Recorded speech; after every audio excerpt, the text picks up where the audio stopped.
Vote चोरी का सच सामने आने के बाद विपक्ष है जो चुनाव आयोग पर आग बबूला हो गए हैं। ऐसा लगता है कि भारत के चुनाव आयोग हैं जो सवालों की रस्सी से बंध गए हैं और चुनाव आयोग के पास कोई जवाब नहीं है कि सवालों की रस्सी को तोड़कर उन्हें सारे ही सवालों का जवाब है जो दिया जाए। विपक्ष के नेता हैं जो उनके चुनावी भाषण सुने होंगे। विपक्ष है जो अपने चुनावी भाषणों में बीजेपी और प्रधानमंत्री मोदी का जिक्र करते थे, लेकिन अब विपक्ष है जो जनता के समकक्ष जाकर बीजेपी, प्रधानमंत्री और भारत के चुनाव आयोग का ये कह रहे हैं कि प्रधानमंत्री मोदी और चुनाव आयोग हैं जो दोनों ही मिलकर जनता की वोटों की चोरी है जो कर रहे हैं। भारत के चुनाव आयोग पर इतनी बड़ी गंभीर आरोप लगने के बाद भारत के मुख्य चुनाव आयुक्त ज्ञानेश कुमार प्रेस कॉन्फ्रेंस किए, लेकिन इस प्रेस कॉन्फ्रेंस के बाद विपक्ष है जो चुनाव आयोग पर और भी ज़्यादा हमलावर हो गए हैं। अब भारत के मुख्य चुनाव आयुक्त ज्ञानेश कुमार हैं, इनको ये कहा जा रहा है कि विपक्ष है जो अब इनके खिलाफ महाभियोग प्रस्ताव लाने के लिए तैयारी कर रहे हैं। दरअसल सोमवार को कांग्रेस के अध्यक्ष उन्हीं की अध्यक्षता में उन्हीं के घर पर इंडिया गठबंधन की बैठक था। उस बैठक में Congress, TMC, Samajwadi party, RJD, DMK कुल 8 विपक्षी पार्टियां हैं जो प्रेस कॉन्फ्रेंस किए। कांग्रेस के नेता गौरव गोगोई हैं जो एक हैं कि चुनाव आयोग है जो भाजपा की परिवक्ता जैसा बोल रहे हैं। टीएमसी महासचिव अभिषेक बनर्जी है जो एक हैं कि संसद के मानसून सत्र है जो केवल 3 दिनों तक बाकी है। इसी के चलते भारत के मुख्य चुनाव आयुक्त ज्ञानेश कुमार को हटाने के लिए 14 दिन पहले ही नोटिस देना जरूरी है। चुनाव आयोग की रवैयों को देखते हुए संसद के शीतकालीन सत्र में भारत के मुख्य चुनाव आयुक्त ज्ञानेश कुमार के खिलाफ है जो महाभियोग प्रस्ताव लाने का काम करेंगे। अब सवाल ये आ जाती है कि दिल्ली हाई कोर्ट के पूर्व जस्टिस यशवंत वर्मा के खिलाफ भी विपक्ष है जो महाभियोग प्रस्ताव लाने के लिए राज्यसभा की सभापति जगदीप धनखड़ को नोटिस दिए और उसके बाद विपक्ष की नोटिस को जगदीप धनखड़ है जो स्वीकार कर लिए, जिसके बाद उनको भारत की उपराष्ट्रपति के पद से इस्तीफा भी देना पड़ गया।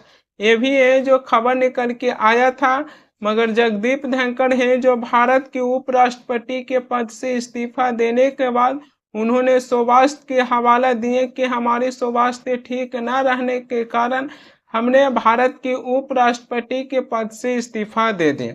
अब विपक्ष है जो भारत के मुख्य चुनाव आयुक्त ज्ञानेश कुमार के खिलाफ महाभियोग प्रस्ताव लाने के लिए तैयारी किए हैं।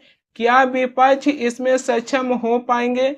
वहीं पर विपक्ष के नेता राहुल गांधी हैं जो बिहार में वोटर अधिकार यात्रा पर चल पड़े हैं और राहुल गांधी हैं जो ये कह रहे हैं कि वोट चोरी कर भारत माता पर आक्रमण है जो कर रहे हैं। ये देश जो है भारत माता, ये संविधान जो है ये भारत माता का संविधान है,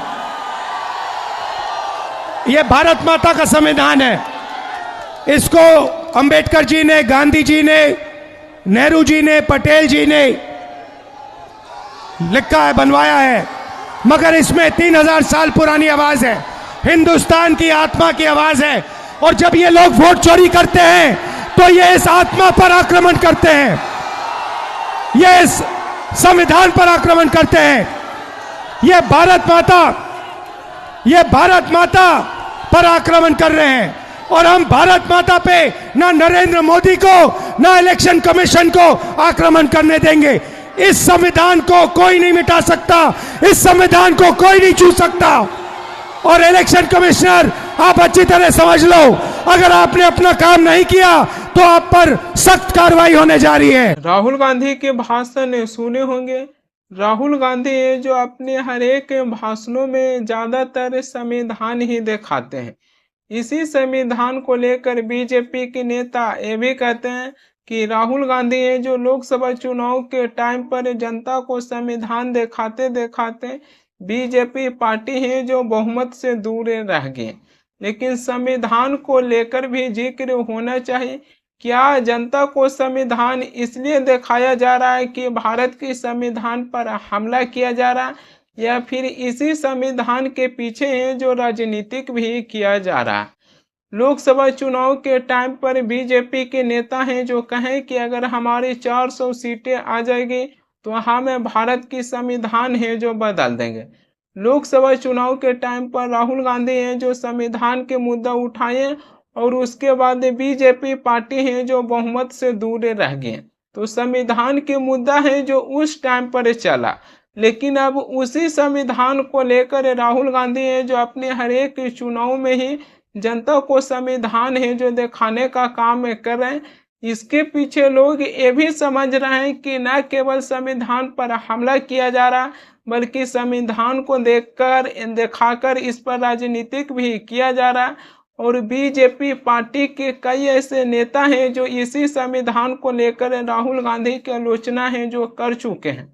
राहुल गांधी हैं जो बिहार से ये भी कह चुके हैं कि अगर बिहार में और दिल्ली में सरकार बनेगी तो तीनों ही इलेक्शन कमीशन के ऊपर कार्रवाई किया जाएगा और आप बच नहीं सकते हैं। इलेक्शन कमिश्नर बैठे हैं, इन तीनों से मैं कह रहा हूं, आप एक बात समझ लो, मोदी जी की सरकार है वो सब ठीक है। तेजस्वी जी ने कहा आपने बीजेपी की मेंबरशिप ले रखी है, आप बीजेपी के लिए काम कर रहे हो, मगर एक बात समझ लो, एक दिन ऐसा आएगा जब यहां पे बिहार में और दिल्ली में इंडिया गठबंधन की सरकार होगी, फिर हम आप तीनों को देखेंगे, कार्रवाई आपके खिलाफ करेंगे। बिहार वोटर अधिकार यात्रा में विपक्ष किसका लड़ाई लड़ रहे हैं? अपना लड़ाई या फिर जनता की लड़ाई है जो लड़ रहा है? राहुल गांधी जो प्रेस कॉन्फ्रेंस कर ये बताए थे कि बेंगलोर के महादेवपुरा विधानसभा सीटों पर 1 लाख वोटों की चोरी किया गया है और वोटों के साथ है जो फर्जीवाड़ी है जो सामने आया है। अब सवाल ये आ जाती है कि जनता की वोट है जो चोरी कर लिया गया, तो इसको लेकर विपक्ष के नेता को जनता के पास जाना चाहिए और उनके समकक्ष जाकर है जो मुद्दा उठाना चाहिए। लेकिन इस बार संसद के मॉनसून सत्र है जो शुरू हुआ और संसद में एक बार भी हमने जनता की मुद्दा है जो उठाते हुए नहीं देखे हैं। यहाँ तक कि सदन को बार बार स्थगित करना है जो पड़ गया है। आज भी राज्यसभा को 2 बजे तक स्थगित करना पड़ा है और लोकसभा को भी 2 बजे तक स्थगित करना पड़ गया है। ऐसे ही सदन को स्थगित करते करते संसद के मॉनसून सत्र है जो खत्म होने जा रही है, लेकिन इस संसद में जनता की एक भी मुद्दा है जो नहीं गूंजा। जब लोकसभा के स्पीकर ओम बिरला हैं जो विपक्ष की सांसद से ये भी कहे कि आपने कहे थे कि सदन में ऑपरेशन सिंदूर पर चर्चा होना चाहिए, तब सरकार और विपक्ष है जो ये माने थे कि सदन में ऑपरेशन सिंदूर पर चर्चा होना चाहिए। लेकिन उस समय विपक्ष है जो एक और मांग कर रहे थे कि सदन में SIR पर भी चर्चा होना चाहिए। लेकिन लोकसभा के स्पीकर हैं जो सदन में SIR पर चर्चा करने से इनकार है जो कर दिए थे।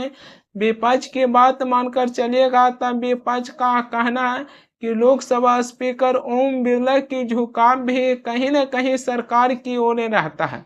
ठीक है, विपक्ष के ही बातों को मानकर चलते हैं, लेकिन वोटों के साथ जो फर्जीवाड़ा का मामला सामने आया है, वोट चोरी कर लिया गया, तो इसको लेकर जनता की समकक्ष मुद्दा उठाकर सड़क पर ही जो विरोध प्रदर्शन कर सकते हैं, लेकिन इस सदन को चलने में बाधाएं जो नहीं डाल सकते हैं। बिहार वोटर अधिकार यात्रा पर निकले हुए हैं तेजस्वी यादव। तेजस्वी यादव है जो अपने भाषणों में कहें कि प्रधानमंत्री मोदी और चुनाव आयोग दोनों सोचते हैं कि बिहार के लोगों को चूना लगा देंगे, मगर मैं उनसे कहना चाहूँगा कि ये बिहार है, बिहार के लोग हैं जो खैनी में चूना रगड़ देते हैं। पता हम बिहारी हैं और हम बिहारी लोग का वोटवे काट देना है, कटने देना है। अपनी वोट की रक्षा करनी है कि नहीं करनी है? ये लोग सोचता है कि बिहारी का चूना लगा देंगे।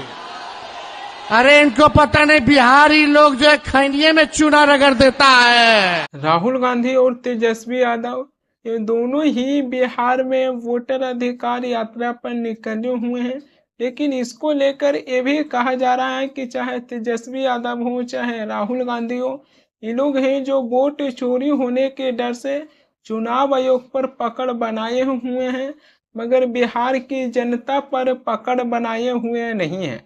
और जब जनता के ऊपर पकड़ नहीं बनाए हुए हैं तो जनता का वोट फिर छिटक जाएगा, फिर चुनाव आयोग पर वोट चोरी होने के डर से पकड़ बनाने से कोई लाभ है जो नहीं मिलेगा।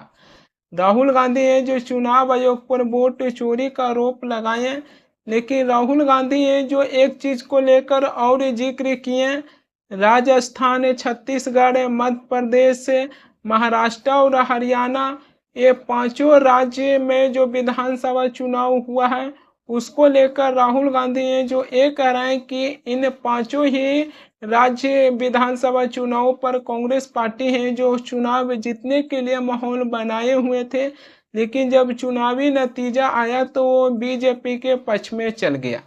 लेकिन सवाल ये आ जाती है कि क्या माहौल के ही दम पर हम चुनाव जीतने की दावा कर सकते हैं? जब राहुल गांधी ने जो चुनाव आयोग पर वोट चोरी का आरोप लगा दिए हैं तो उनको एक बातों पर बने रहना चाहिए। इस समय ये जिक्र नहीं करना चाहिए कि हमारी पार्टी ने जो चुनाव जीतने के लिए माहौल बनाए हुए थे और उसके बाद हमारी पार्टी को हार की सामना करना पड़ा। उत्तर प्रदेश की अयोध्या की फैजाबाद लोकसभा सीटों पर बीजेपी पार्टी से कोई क्या सबसे ज़्यादा है जो वहां पर वो माहौल बनाए हुए थे चुनाव जीतने के लिए। उत्तर प्रदेश के मुख्यमंत्री योगी आदित्यनाथ हैं जो बार बार कह रहे थे कि जो राम को लाए थे हम उनको लाएंगे, लेकिन जब चुनावी नतीजा आया तो क्या हुआ? अयोध्या की फैजाबाद लोकसभा सीट से समाजवादी पार्टी के सांसद अवधेश प्रसाद हैं जो वहां से जीत दर्ज किए। बिहार ही चले जाइए, बिहार में तेजस्वी यादव से कोई ज्यादा है जो माहौल बनाते हैं चुनाव जीतने के लिए। आरजेडी है जो सबसे ज्यादा सीटें जीतते हैं लेकिन सरकार बनाने में चूक कर जाते हैं। तो इसी के चलते राहुल गांधी का ये कहना है कि हमारी पार्टी है जो माहौल बनाए हुए थे चुनाव जीतने के लिए और उसके बाद हमारी पार्टी को हार की सामना करना पड़ा है। ऐसे में राहुल गांधी पर ही सवाल खड़ी होती है